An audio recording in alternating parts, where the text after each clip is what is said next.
ശ്രീജിത്ത്, അതായത് പ്രതികൾക്ക് കഠിന തടവ് 20 വർഷത്തെ തടവ് അല്ലേ, അങ്ങനെയല്ലേ?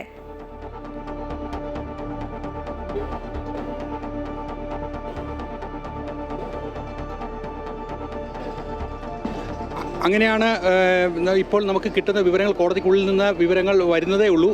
എന്തായാലും നിലവിൽ ആ വിധി പ്രസ്താവം തുടങ്ങിയതനുസരിച്ചാണ്, വിധി പറയുന്നതിനൊപ്പം തന്നെയാണ് ഈ വിവരങ്ങൾ നമ്മളുമായിട്ട് പങ്കുവെച്ചുകൊണ്ടിരിക്കുന്നത്. അതുകൊണ്ട് അങ്ങനെയാണ് മനസ്സിലാക്കാൻ കഴിയുന്നത്. കോടതിക്കുള്ളിൽ നിന്ന് അറിയുന്ന ഒരു വിവരം, എല്ലാ പ്രതികൾക്കും 20 വർഷത്തെ കഠിന തടവ്.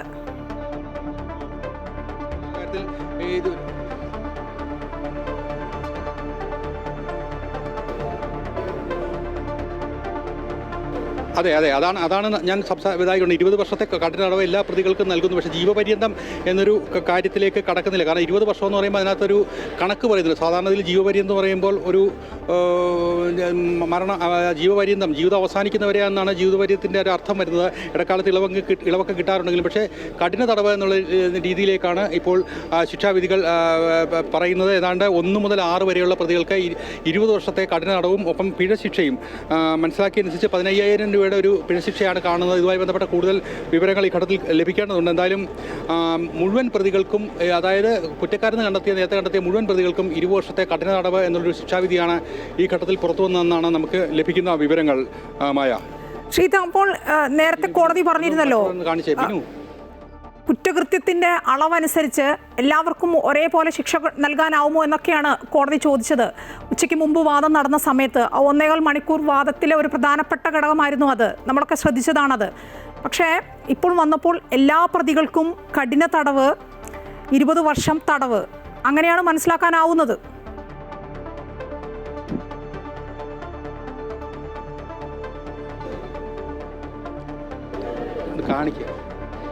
പ്രധാനമായിട്ടും ഞാൻ പറഞ്ഞൊരു പ്രധാനപ്പെട്ട കാര്യം, കോടതി ചോദിച്ചത് കോടതിയുടെ സംശയ നിവാരണത്തിന് വേണ്ടി കോടതി വീണ്ടും കാര്യങ്ങൾ ചോദിക്കുകയാണ് ചെയ്തത്. അതായത് പ്രതിഭാഗത്തിനോട് ചോദിക്കുന്ന ചോദ്യങ്ങൾ പ്രധാനമായും അവർ ഇളവ് വേണമെന്ന് പറയുമ്പോഴാണ് പെൺകുട്ടിയുടെ ജീവിതവുമായി ബന്ധപ്പെട്ട നിരീക്ഷണങ്ങളും അല്ലെങ്കിൽ അവർ അനുഭവിച്ച യാതനകളും സൂചിപ്പിച്ചത്. മുഴുവൻ പ്രതികൾക്കും കുറ്റക്കാരാണ് അല്ലെങ്കിൽ മുഴുവൻ പരമാവധി ശിക്ഷ ഉറപ്പാക്കണമെന്ന് പറഞ്ഞപ്പോഴാണ് ആ പ്രതികൾക്ക് എന്തടിസ്ഥാനത്തിലാണ് ആ ശിക്ഷ നൽകേണ്ടതെന്ന് പ്രോസിക്യൂഷൻ്റെ ഭാഗമായിട്ട് ചോദിക്കുന്നത്. സ്വാഭാവികമായിട്ട് അത് തൻ്റെ നിയമപരമായിട്ട് കുറ്റമറ്റ ഒരു നടപടികളിലേക്ക് ഈ വിധിന്യായത്തെ എത്തിക്കാൻ വേണ്ടിയുള്ളൊരു കാര്യങ്ങൾ മാത്രമാണ് നടന്നത് എന്നാണ് മനസ്സിലാക്കുന്നത്. അതായത് തനിക്ക്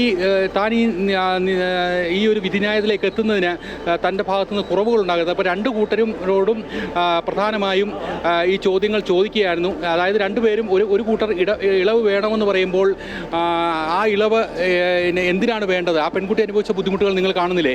അപ്പോൾ പ്രോസിക്യൂഷൻ പറയാണ് ഇവർക്ക് മുഴുവൻ ശിക്ഷയും നൽകണമെന്ന് പറഞ്ഞപ്പോൾ എന്തുകൊണ്ടാണ് പ്രതികൾ അങ്ങനെ മുഴുവൻ ശിക്ഷയും കൊടുക്കണമെന്ന് പറഞ്ഞത്. അപ്പോൾ ആ ചോദ്യങ്ങളെല്ലാം തന്നെ കൃത്യമായി വിവരങ്ങൾ കിട്ടാൻ വേണ്ടിയാണ് 50,000 രൂപയാണ് പിഴയായി പ്രതികൾ കൊടുക്കേണ്ടത്. 20 വർഷത്തെ കഠിന തടവാണ്. ഇതുമായി ബന്ധപ്പെട്ട വിവരങ്ങൾ ഈ ഘട്ടത്തിൽ ലഭിക്കുന്നതാണ്. മുഴുവൻ പ്രതികൾക്ക് 1 മുതൽ 6 വരെയുള്ള പ്രതികൾക്ക് ഒരു 20 വർഷത്തെ കഠിന തടവും ഒപ്പം 50,000 രൂപ പിഴയും എന്നുള്ള വിവരമാണ് നമുക്ക് ലഭിക്കുന്നത്. 376D ആ വകുപ്പ്, ബലാത്സംഗ കുറ്റത്തിനുള്ള വകുപ്പിനാണ് 20 വർഷം. 1 തൊട്ട് 6 വരെയുള്ള ശിക്ഷ 120B ഗൂഢാലോചന, അതിലും ഇതേ ശിക്ഷ തന്നെയാണ് നൽകിയിരിക്കുന്നത്. 342 വകുപ്പിന് 1 വർഷം വെറും തടവാണ് നൽകിയിരിക്കുന്നത്. ഈ ശിക്ഷാ കാലാവധി എല്ലാം കൂടെ ഒരുമിച്ച് അനുഭവിച്ചാൽ മതിയാകുമെന്ന് അവസാനം സ്വാഭാവികമായിട്ടും വിധിന്യായത്തിൽ പറയാറുണ്ട്.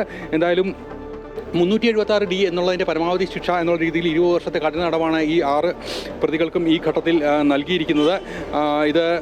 ഇതുമായി ബന്ധപ്പെട്ട ഏറ്റവും പ്രധാനപ്പെട്ട വകുപ്പുകൾ ആ 376D ആയിരുന്നു. ആ 376D മാർട്ടിൻ ഉൾപ്പെടെയുള്ളവരിലേക്ക് എത്താതിരിക്കാനാണ് അവരുടെ അഭിഭാഷകർ ശ്രമിച്ചത്. കാരണം ഈ കുറ്റകൃത്യത്തിൽ അവർ പങ്കാളികളല്ല, അവർ ഈ കൂട്ടബലാത്സംഗത്തിൽ പങ്കാളികളല്ല എന്നുള്ളതാണ്. പക്ഷേ എനിക്ക് മനസ്സിലാക്കാൻ സാധിക്കുന്നത് ഈ കൂട്ടബലാത്സംഗം എന്നുള്ള രീതിയിൽ തന്നെ ഈ കേസിനെ പരിഗണിക്കാൻ കോടതി തയ്യാറായി എന്നുള്ളതാണ്. അത് പൾസസുനി ബലാത്സംഗം നടത്തി മറ്റുള്ളവർ അതിന് സൗകര്യമൊരുക്കി എന്നുള്ളത് മാറ്റി ഈ കൂട്ടബലാത്സംഗത്തിൽ എല്ലാ പ്രതികളും ഒരുപോലെ പങ്കാളികളാണ്.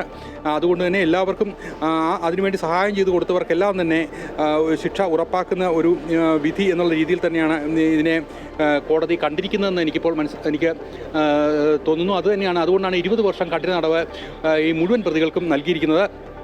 366 എന്നുള്ളത് തട്ടിക്കൊണ്ടുപോയി പീഡിപ്പിക്കലാണ്, 384 സ്ത്രീത്വത്തെ അപമാനിക്കണം. അങ്ങനെ ഓരോന്നിനും ഓരോ വകുപ്പിനുള്ള ശിക്ഷ പിന്നാലെ വരുന്നുണ്ടെങ്കിലും അതൊക്കെ 20 വർഷത്തിൽ താഴെ ആയത് കാരണം ഈ ശിക്ഷാ കാലാവധി ഒരുമിച്ച് അനുഭവിച്ചാൽ മതിയാകും എന്നുള്ളൊരു ഗണത്തിലേക്ക് അത് പെടുത്താനുള്ള സാധ്യതയാണ് കാണുന്നത്. എന്തായാലും